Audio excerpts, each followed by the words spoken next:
It's a pleasure to have you join us on another episode of the program. I am Okpayemi Owosheni. We start off with business news. A bill seeking to repeal and reenact the National Identity Management Commission Act of 2007 has passed the second reading at the Senate. Now, this followed the presentation of the general principles of the bill, sponsored by the Deputy Senate President Barau Jibrin and read by the Senator representing Ekiti North, Cyril Fasuyi, during plenary. The bill seeks to broaden the eligibility criteria for registration to ensure inclusivity and universal coverage.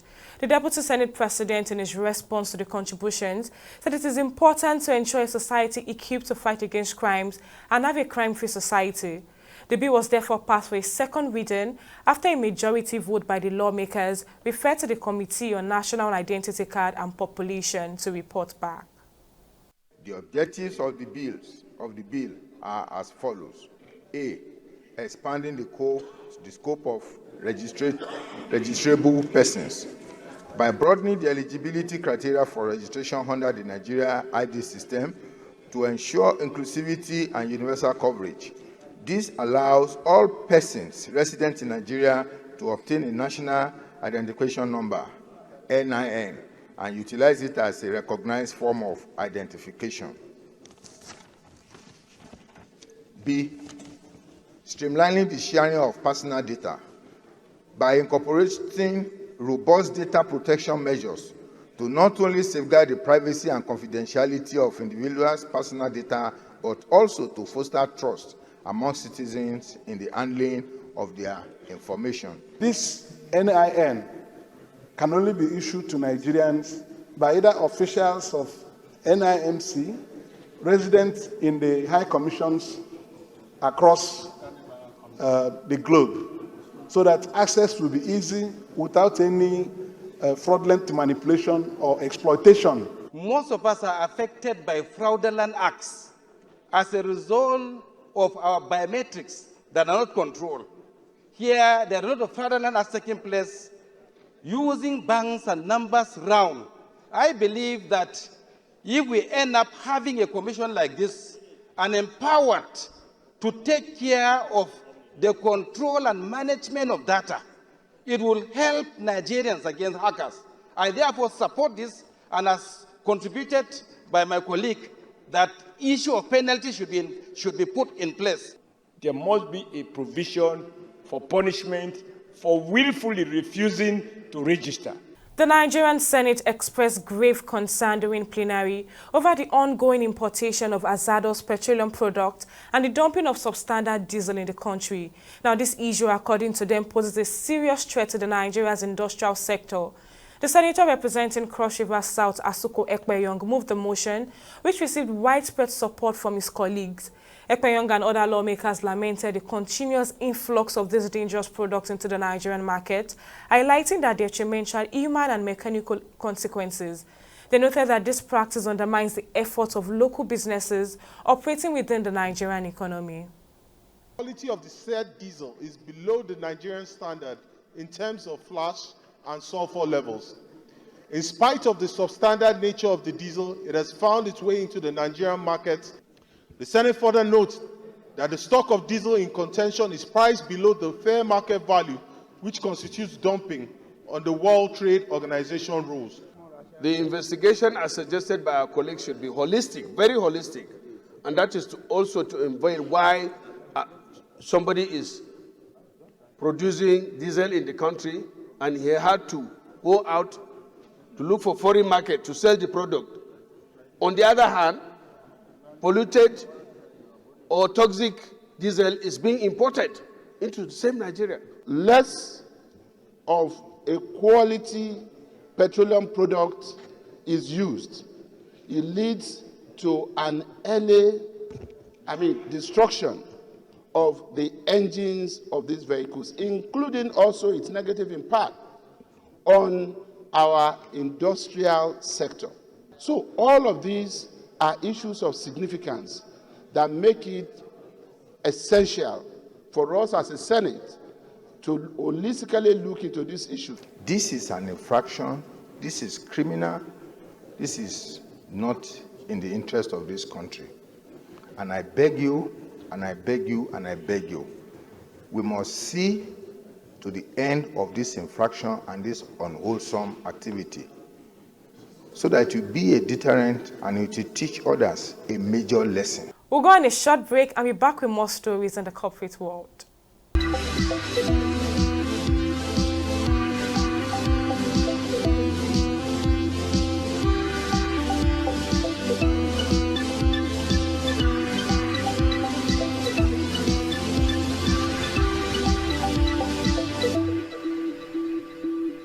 Welcome back. The Lagos State Internal Revenue Service has partnered with DKK Nigeria to launch a debate competition aimed at educating children on the importance of paying taxes. Now, in a statement, the organizer revealed that the competition held in Lagos featured the maiden edition of the Tax Tribe initiative, designed to install a tax culture in secondary school students in Lagos State. The Chief Operating Officer of DKK Nigeria, Bukola Thomas, emphasized the importance of the program, noting that it seeks to help educate young children on tax matters and raise awareness among youth. Thomas expressed hopes for expansion, aiming to increase the number of participating schools from 20 to 60 by next year and eventually extend the program to other cities across Nigeria. The Nigerian government has pledged to partner with the Manufacturers Association of Nigeria to invigorate the country's manufacturing sector. Vice President Kashim Shettima made the pledge at the opening ceremony of the Nigerian Manufacturers Summit in Abuja. The summit is coming at a challenging time for local manufacturing, when several manufacturers have had to close shop because of the difficult business environment in the country. There are more details in this next report. These are very tough times for the Nigerian manufacturing industry. Production have plummeted, warehouses are packed with unsold inventory, cost of production has skyrocketed, and much more. The manufacturers are hoping to use this summit to dive deep into the challenges confronting the sector and come up with solutions. Vice President Kashim Shettima, who declared the summit open on behalf of President Bola Tinubu, told the gathering the government is committed to collaborating with the Manufacturers Association of Nigeria, MAN, to revitalize the country's ailing manufacturing sector. We must at all costs shift our economy from being import dependent. Both the private and public sectors have relied too much on imported goods we can actually produce at home, undermining our own industrial potential. At this summit, we must rethink our long-standing reliance on importation of foreign products and proper practical measures that will activate the capacity to produce locally in the required quantities to meet our domestic demands. This is the way to foster our industrial development and competitiveness.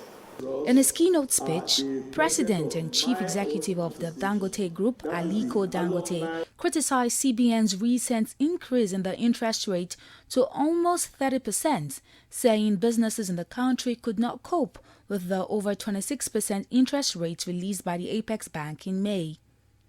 I believe we all know the critical role of manufacturing plays in the modern economy, especially its impacts on other sectors through various linkages, which is job creation, economic diversification, FX generation. Manufacturing remains a key driver in a nation's quest for economic development and self-sufficiency. On his part, former Minister of Finance Olusegun Aganga urged the government to declare manufacturing a national priority sector. History has shown that no country has ever become rich without having a competitive manufacturing sector and in modern terms, an advanced services sector. It is a key driver for economic transformation, job creation, poverty reduction, and a major consideration when managing the balance of payment and foreign reserves of any country. Earlier, the leadership of MAN said the summit was organized to interrogate identified constraints confronting the industrial sector and how to address them. Our target, among others, include to provide solutions to binding constraints limiting the growth and performance of the sector, discuss how to upscale productivity and competitiveness within the sector, suggest measures to boost manufacturing contribution to GDP, employment, and wealth creation. Other industry leaders at the gathering also highlighted the need to forge a new path for Nigeria's manufacturing sector and protect existing businesses in the country. Victoria Akonde, TV360 Lagos.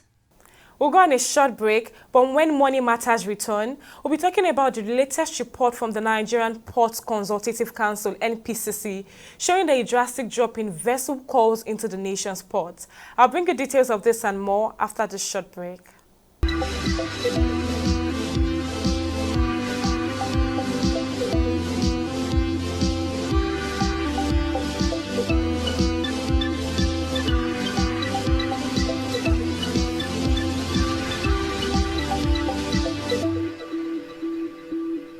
Welcome back.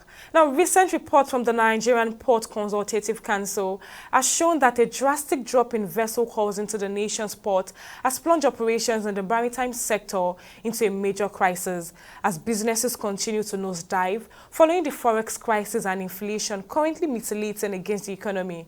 Now, according to the Comptroller General of the Nigerian Customs Service, NCS, Adewale Adeniyi, there has been a drop of 4.5% in the number of vessels calls into Nigerian ports from 3,957 in 2022 to 3,778 in 2023.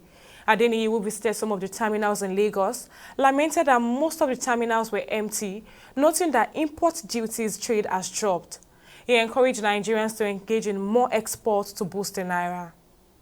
Now, joining me to discuss this further is economist Mohammed. Now, this report by the NPCC underscores the challenges bedeviling Nigeria's economy. But then, what are your thoughts on moves by the federal government in terms of increasing exports to boost the naira? Well, thank you for having me. Increasing exports to boost the naira is a good thing that the government is trying to do. But again, do you have the facility to be able to do that? You remember the first time that we're trying to export yam from Nigeria to the US and along the high sea, those yam got spoiled. We have the storage facility. We made it very exciting. We've made it not too cumbersome for us to be exporting things. When you want to export in Nigeria, you might have to go through the Nigerian Export Commission, get your document. How have we been able to make that process seamless so that people that are exporting will be excited about exporting outside?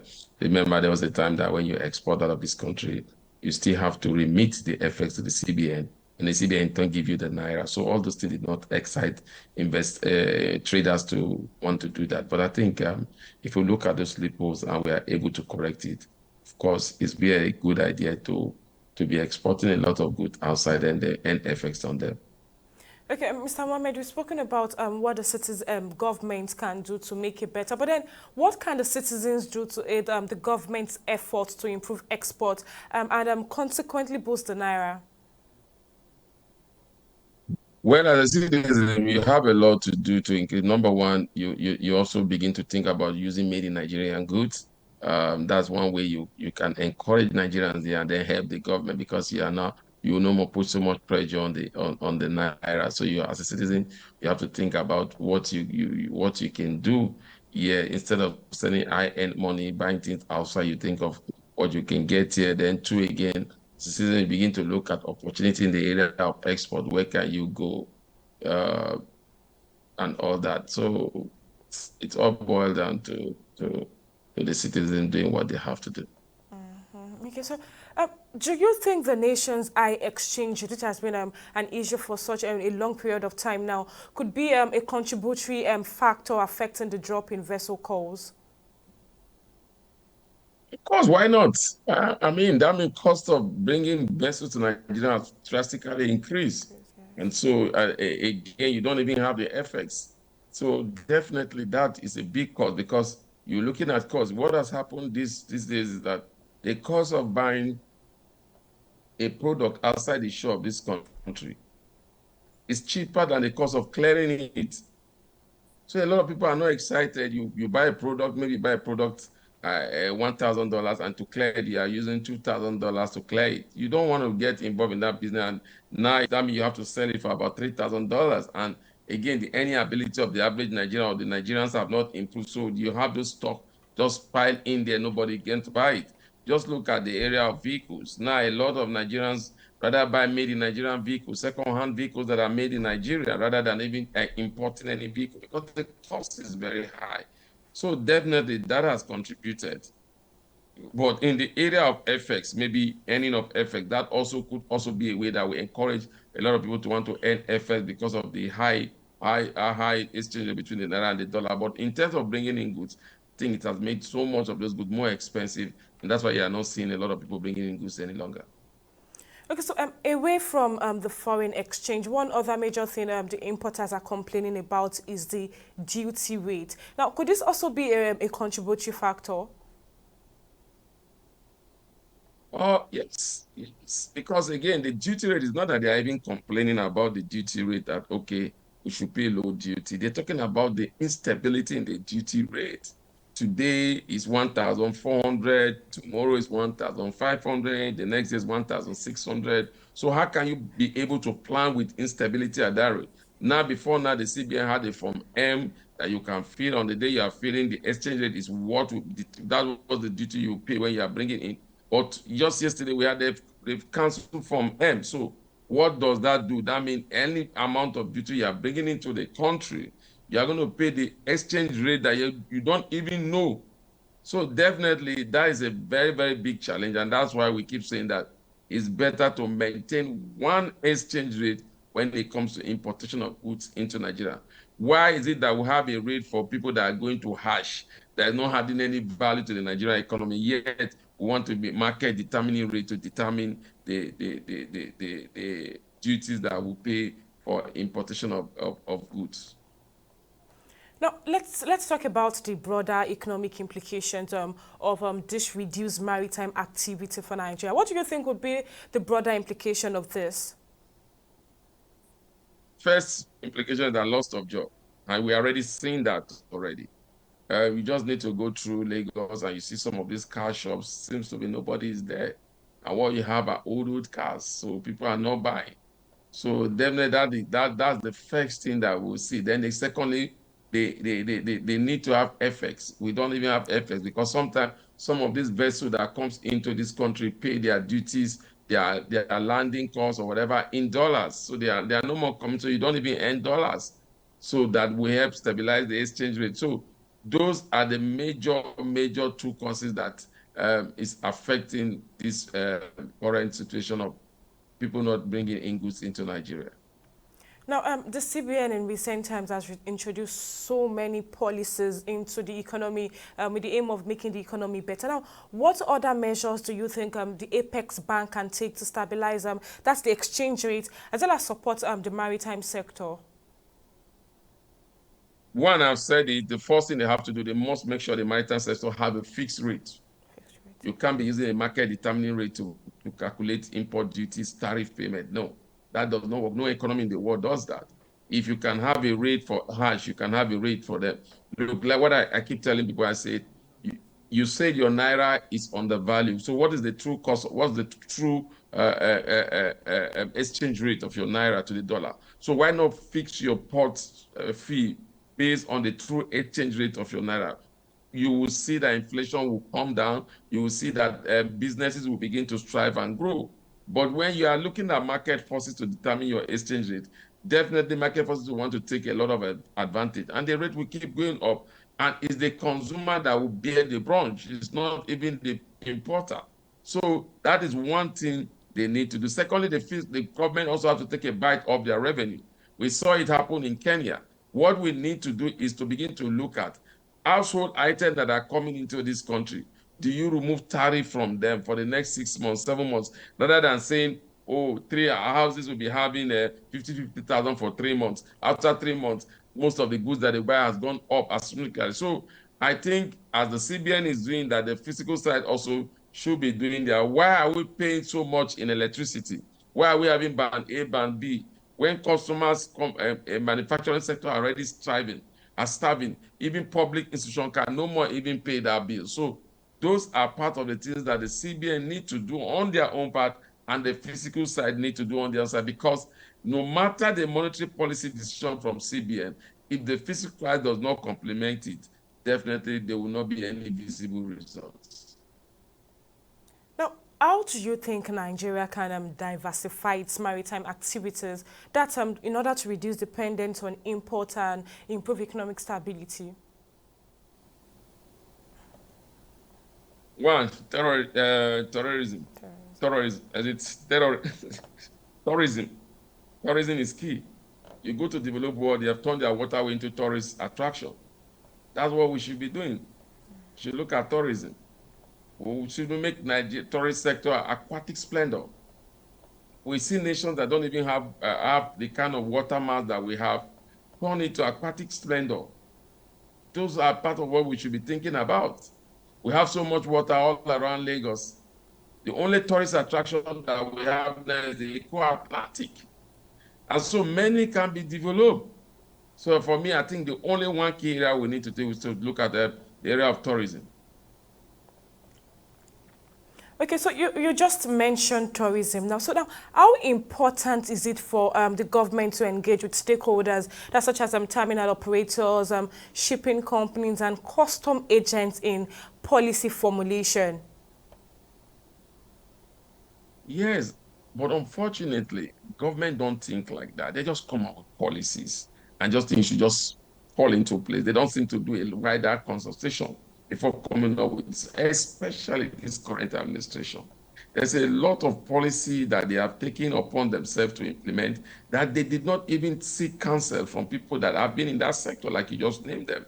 So you look at this high duty cost, you look at at the point they wanted to introduce what we call cyber security. You look at value-added tax that they are planning to hike.